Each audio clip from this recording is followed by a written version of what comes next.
Hello everyone, this is Yashmita. We have started a series named Anaganaga where we are going to turn NCERT lessons into stories. And also, we are starting this from 10th grade, history, that is with first lesson, nationalism in Europe. Whichever states following NCERT syllabus will find it helpful, especially Andhra Pradesh. And also this is available in both the languages, English and Telugu. Just check it.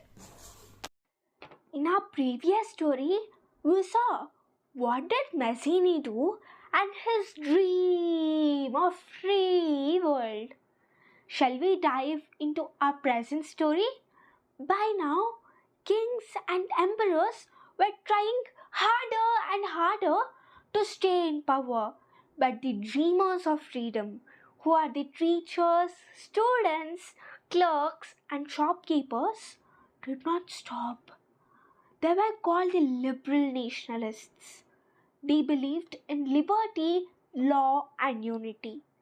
In many parts of Europe, like Italy, Germany, Poland, Ireland, and even the faraway Ottoman Empire, a storm of revolutions was building.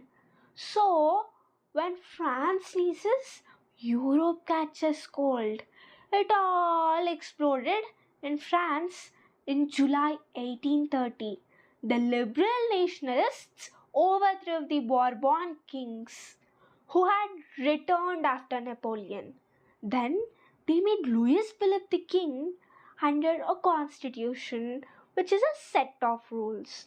And after this, Metternich, who convened Austrian Congress, said, when France sneezes, the rest of Europe catches cold. And it was true. The sneeze of freedom from France reached Belgium, and the people there broke away from Netherlands to become free. The sneeze of freedom from France reached Brussels, which led to Belgium breaking away from United Kingdom of Netherlands. Now let's see the story of brave Greece, which also had cold just because of France's sneeze. That is, it also got inspired from France's revolutions. There was a beautiful land called Greece. Once upon a time, long ago, Greece was the home of great thinkers, poets and heroes. But since 14,000, it had been ruled by Ottoman Empire, a big Muslim empire. And in 1821, the Greek people started struggle for independence. The dreamers and poets of Europe loved ancient Greece. They called it the cradle of European civilization. One famous English poet, Lord Byron, even collected money for Greek fighters, went to Greece to fight alongside them, and sadly died of fever in 1824.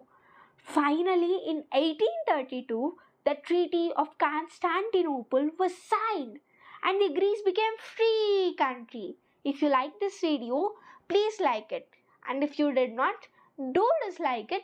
But please comment why did you not like it.